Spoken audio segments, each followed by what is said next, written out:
রানীগঞ্জের college পাড়ায় হতে চলেছে হনুমান মন্দিরে প্রাণ প্রতিষ্ঠা।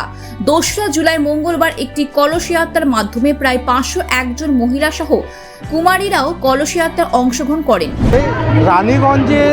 রানীগঞ্জের কলেজ পাড়ায় যে নবনির্মিত হনুমান মন্দির প্রতিষ্ঠিত হতে চলেছে, তা আজকের থেকে সেই পুজো, যে প্রাণ প্রতিষ্ঠা হতে চলেছিল, সেই প্রাণ প্রতিষ্ঠার পুজো কিন্তু আজ থেকে শুরু হয়ে গেছে। এবং কলেজ পাড়ার রানীগঞ্জের যে কলেজ পাড়া মন্দির প্রাঙ্গণ থেকে একটি কলস যাত্রা র্যালির মাধ্যমে করে আনা হয় রানীগঞ্জের বড়দই কালী মন্দির প্রাঙ্গণে।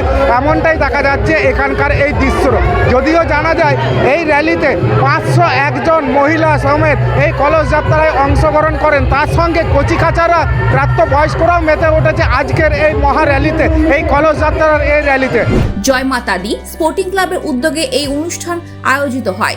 কলেজপাড়া হনুমান মন্দির থেকে শুরু করে এই র্যালি বরদহ মন্দির হয়ে পুনরায় কলেজপাড়ায় এসে শেষ হবে বলে জানান এই ক্লাবের মেম্বাররা। जय माता दी स्पोर्टिंग क्लब की ओर से यह प्रोग्राम किया जा रहा है। यहाँ हमारा बहुत पहले हनुमान मंदिर था, जिसको पुनर्निर्माण करके एक भव्य मंदिर का आयोजन किया जा रहा है। इस मंदिर में राम दरबार, हनुमान जी के मंदिर, भगवान और जाके शिव परिवार रहेंगे। इसके साथ ही भव्य मंदिर बनाया जा रहा है। माँ सरस्वती का भी एक मूर्ति इसमें रहेगी। और हम लोग का ये 2 तारीख से लेके 8 तारीख का ये प्रोग्राम है, और 8 दिन भव्य प्रोग्राम होगा, जिसमें सुबह से लेके पूजा, शाम को आरती और साथ में प्रवचन और रामलीला का भी आयोजन किया गया है। কলেজপাড়া স্থিত হনুমান মন্দিরে পুনর্নির্মাণ করা হচ্ছে। এই অনুষ্ঠান 2রা জুলাই থেকে 8 জুলাই পর্যন্ত চলবে বলে জানা গেছে। সকাল থেকে এই পুজো শুরু হবে এবং সন্ধ্যা আরতির মাধ্যমে শেষ হবে।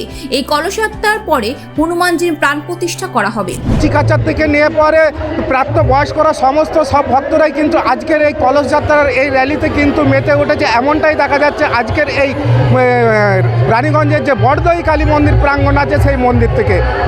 রানীগঞ্জ থেকে সমীর বাদ্যকরের রিপোর্ট, খবর বাংলা।